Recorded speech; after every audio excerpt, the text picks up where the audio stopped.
अस्सलाम वालेकुम students, hope you are doing well. जैसा कि आपको मालूम है कि हमने कैश बुक के चैप्टर के ऊपर एक लेक्चर बनाया था और उसके अंदर हमने कम्प्लीटली डिस्कस किया था कि कैश बुक क्या चीज़ होती है, उसको क्यों बनाते हैं, उसके कितने मेथड्स हैं, कितने टाइप्स की कैश बुक होती हैं और उसके अंदर क्या क्या वर्किंग की जाती है। तो आज हम उसका एक क्वेश्चन करने वाले हैं। हमने जब टाइप्स के अंदर डिस्कशन की थी तो हमारी 3 टाइप्स की कैश बुक थी। एक सिंगल कॉलम कैश बुक थी, एक डबल कॉलम कैश बुक थी और 3 कॉलम कैश बुक थी।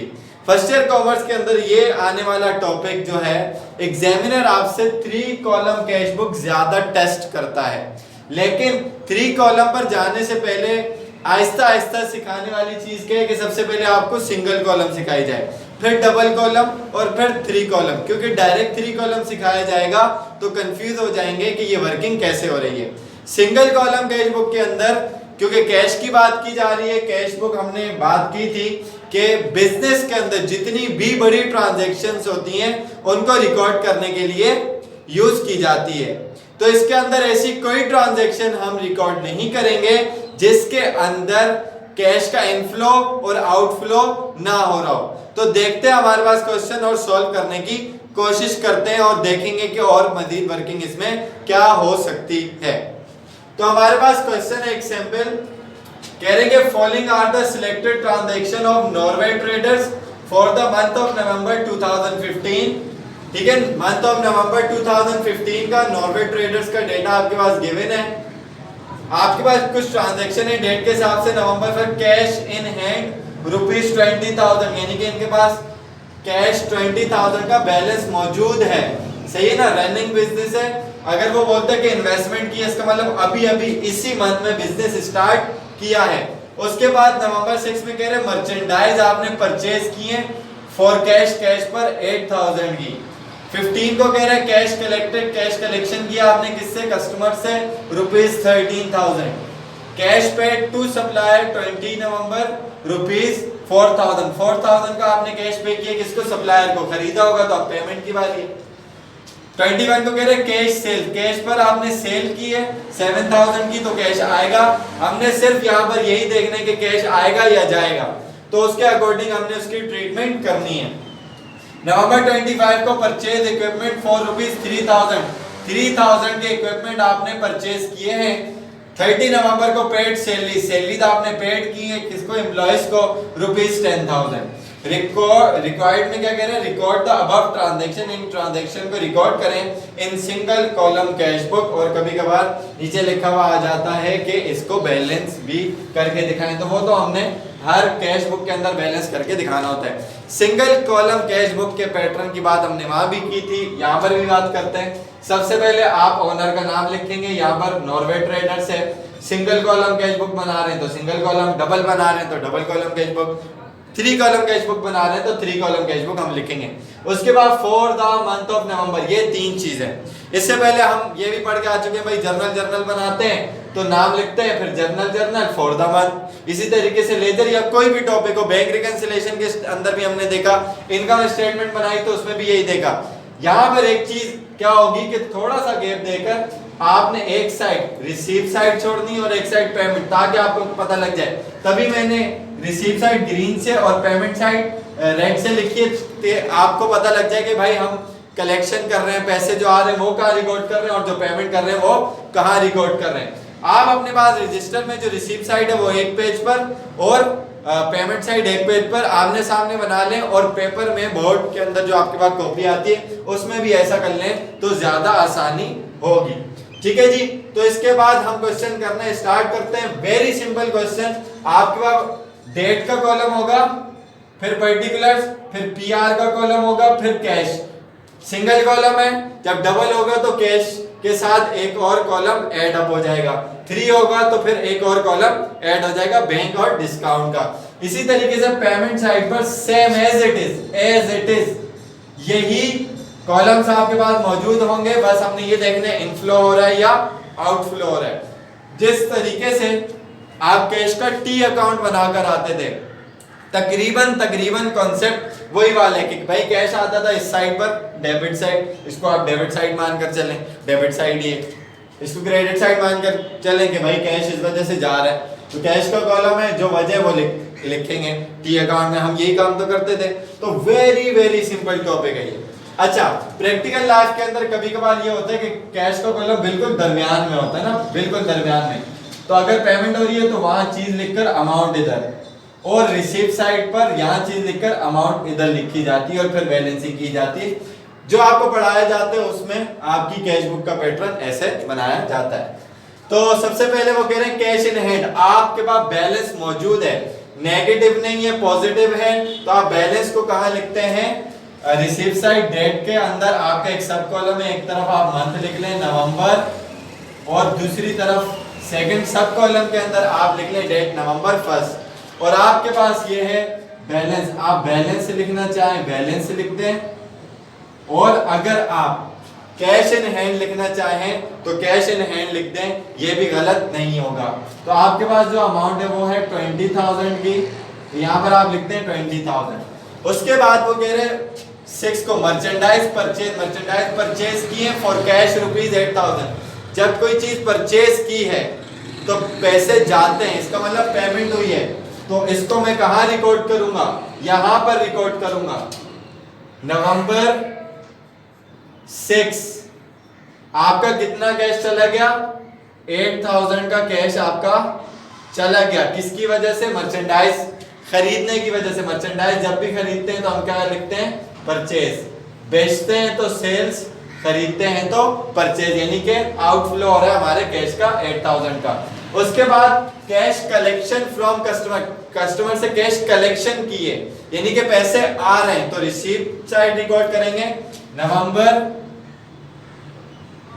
15। ठीक है जी, कितनी कलेक्शन हुई है आपके पास, 13,000 की, तो आप यहां पर लिख लें 13,000 कैश के कॉलम में। कलेक्शन जब करनी होती है इसका मतलब है कि अकाउंट्स रिसीवेबल था, तो आप लिख देंगे अकाउंट्स रिसीवेबल, और जब पेमेंट करनी होती है तो अकाउंट्स पेबल। कलेक्शन करनी थी यानी कि अकाउंट रिसीवेबल बढ़ा था, अब कम हो गया क्योंकि कलेक्शन कर ली।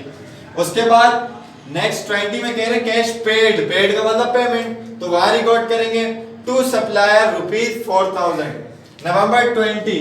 यहां पर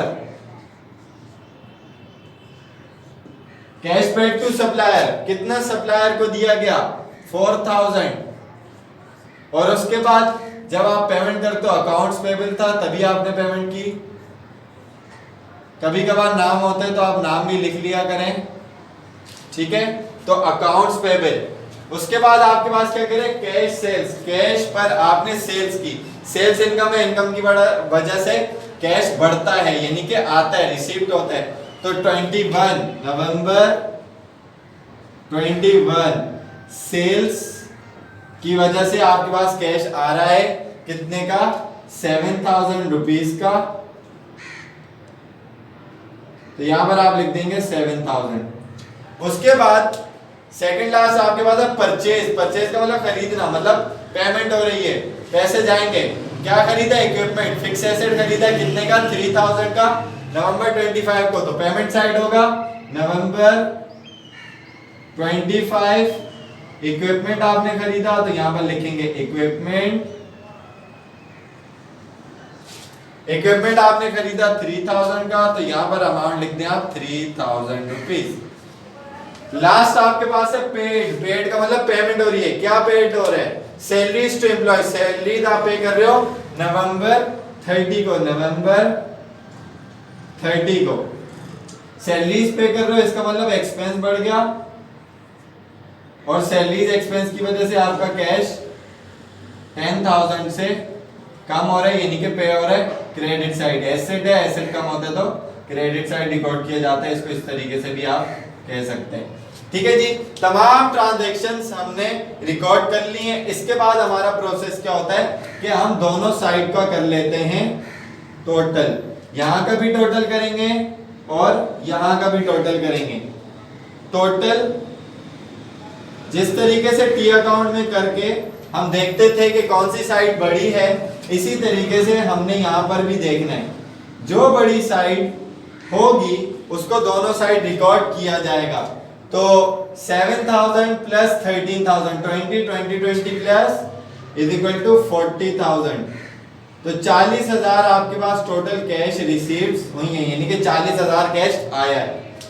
जाने की बात करें तो 8 और 4 12, 12 और 3 15, 15 और 10 इज इक्वल टू 25,000 आपके पास से कैश गया है। 40 आया है और 25 गया है, तो बड़ी अमाउंट आपके पास कौन सी है? बड़ी अमाउंट आपके पास 40,000 है। तो आमने सामने, बिल्कुल आमने सामने आपने क्या कर देना है? बड़ी अमाउंट को कोट कर देना है, बिल्कुल आमने सामने। आप लोग स्केल से बनाएं। 40,000 बड़ी अमाउंट है, यानी कि कैश ज्यादा आया है। 40,000 आपने यहां भी लिख दिया, 40,000 आपने यहां भी लिख दिया। ठीक है जी, ये तो आया। बचा कितना? इतना आया, इतना गया। बचा कितना? उसके लिए आप क्या करते हो कि डिफरेंस लेकर माइनस करवा देते हो। 40 माइनस 25 इज इक्वल टू 15। तो 15,000 बचा। बैलेंस बीडी, जो बड़ी साइड होती है वहां नीचे लिखा जाता है क्या? Balance BD. वहां नीचे लिखा जाता है क्या? Balance BD. BD means opening. 40 minus 25 is equal to 15। जो छोटी साइड होती है वहां ऊपर लिखा जाता है बैलेंस सीडी। ठीक है जी, यानी कि इस मंथ का क्लोजिंग। कौन से मंथ का क्लोजिंग? नवंबर का। फिर एक चीज और भी देख लें, ये सीडी है, क्लोजिंग है किस मंथ का? इस मंथ का। तो इसके पीछे आप डेट डालेंगे नवंबर 30। और ये बैलेंस बीडी है, ओपनिंग बनेगा किस मंथ का? नवंबर के बाद दिसंबर। इसके पीछे आप डालेंगे डेट दिसंबर 1। तो ये बात आपने याद रखनी है और आपको पता होना चाहिए कौन सी डेट है। अगर कैश वहां से आता होता तो बैलेंस बीडी यहाँ आता, यहाँ कम होगा तो बैलेंस सीडी यहाँ आता। और तो इस हिसाब से दिसंबर 1 की डेट वहां चली जाती है और नवंबर 30 इधर आ जाता।